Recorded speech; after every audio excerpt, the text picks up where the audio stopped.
እንደናቴ 9 ወር አርግሼ ተንበርክኬ አምጬ ፈጣሪ ያልቅበት አይኔም ባይኔ ያየሁት ልጄ ሆዴ አንጀቴን ከጎኔ አስቀምጬ ያን ጊዜ እንዳክርማ ስከፈል ለሁለት ጭንቅ ጥብብስል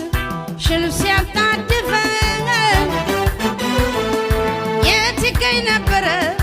የወላጅ አዋላጅ አብሮኝ የሚሰቃይ አዝኖ የሚደግፈን ወልደህየው ብሎ ወላጅ የመረቀው ለሊት ሲንሰፈሰፍ ያኔ ነው የሚያውቀው